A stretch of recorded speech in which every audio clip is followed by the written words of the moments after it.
Tribune, does Pompey think Caesar will land here? Yes, soldier. We will fortify this area for his arrival.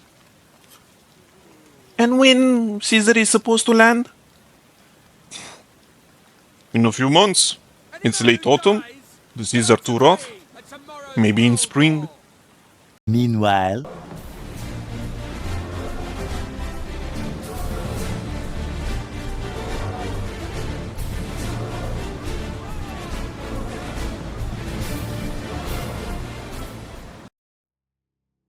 What you have seen, dear viewer, is a small part, but important, of the Roman civil war, Caesar versus Pompey.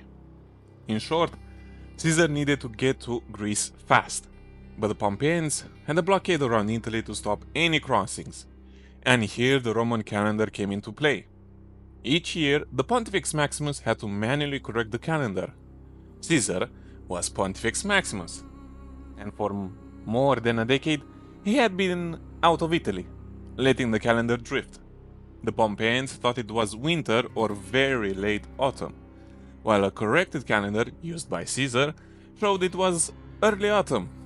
This fact allowed Caesar to take the Pompeians by surprise and ferry his legions across the sea into Greece.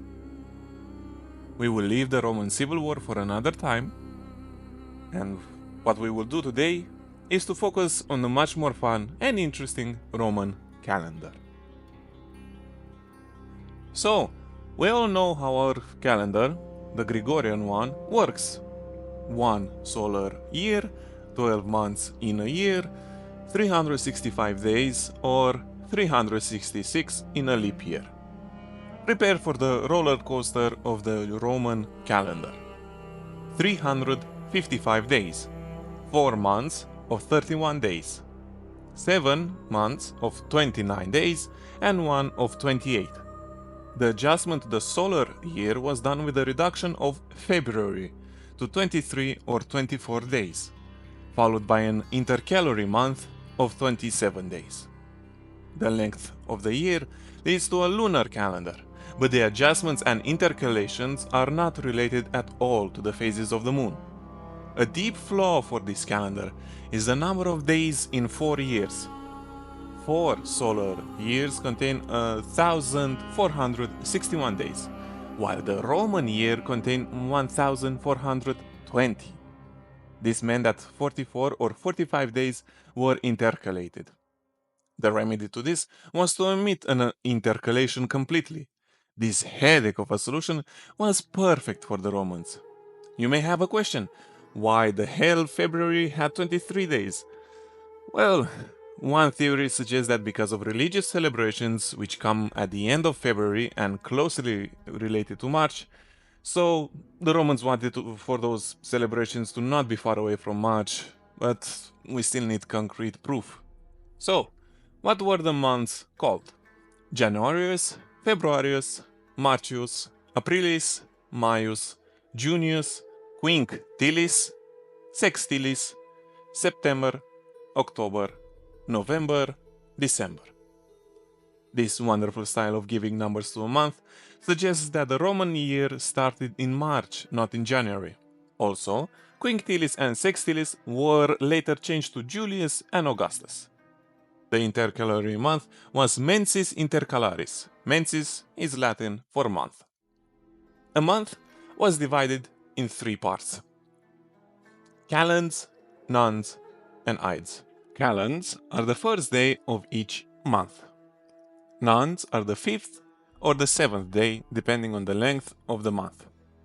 Ides are the 13th or the 15th day, again depending on the length of the month. As an example, calends of March would have been written as Cal Mart. Ceremonies were carried out on special days. On the calends, the pontifices would go to the Capitoline Hill and announce when the nones would fall. Pre-Republic, during the nones, the king would announce the first festival that will take place on that month, or people will meet their king and learn what had to be done during that month. For the Ides, sacrifices were made. For example, a sheep was sacrificed to Jupiter on the Capitoline Hill. Even if these ceremonies dated before the Republic, they have stuck around as tradition, And those three names gives us the basis of dating. But nothing is simple with the Romans.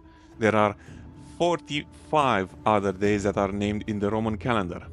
For example, they take the name of a god like Saturnalia, or are descriptive of the ceremony that should take place that day. What also was liked by the Romans is not to write, for example, March 28th, but to write 3 days before the calends of April, ante diem 3rd calends Aprilis. Our best source for pre-Julian calendar is, well, a calendar, aka a Fasty. Fasty was a calendar, various in sizes, that was built into walls of buildings. The letters were of two sizes, the essential ones being in large letters and the other details were in small letters. The months are from left to right, days from top to bottom.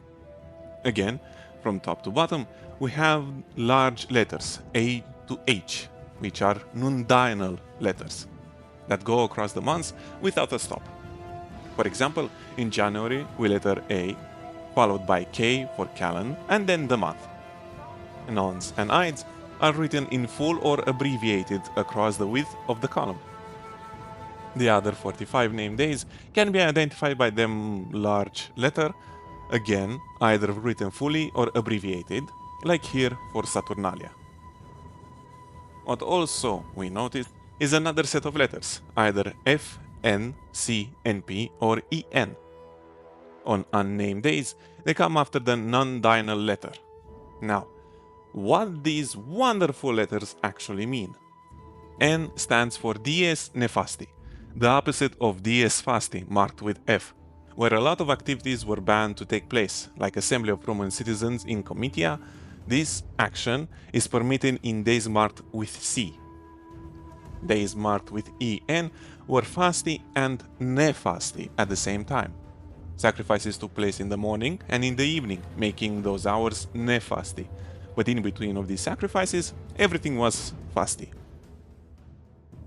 Sadly, for NP, there is no ancient definition that has survived, but what we see is that most NP days had religious rites in them.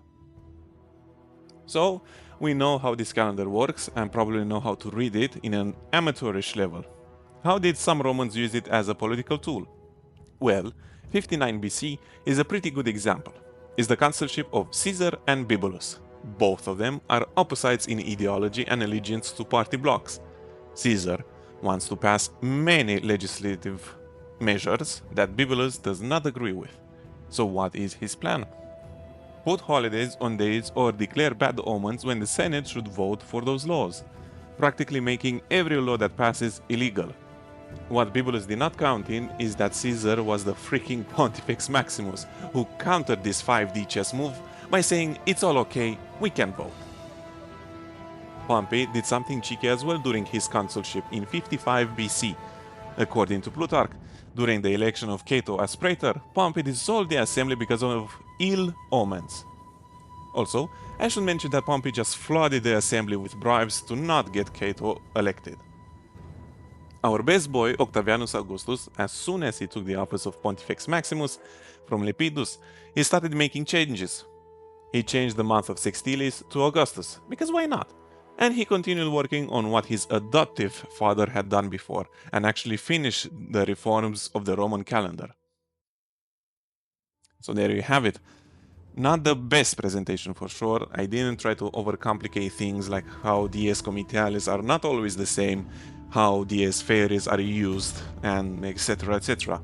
I've tried to show you how a calendar can be used as a powerful tool by someone who has a clear goal and wants to achieve it.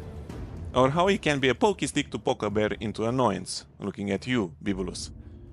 Big shout out to Suetonius, Plutarch, Ovidius, Varro, and Macrobius for writing most of the stuff on the Roman calendar and how it was used. You guys rock. Thank you for watching, and join me next time to talk about Pyrrhus, the first true menace of Rome.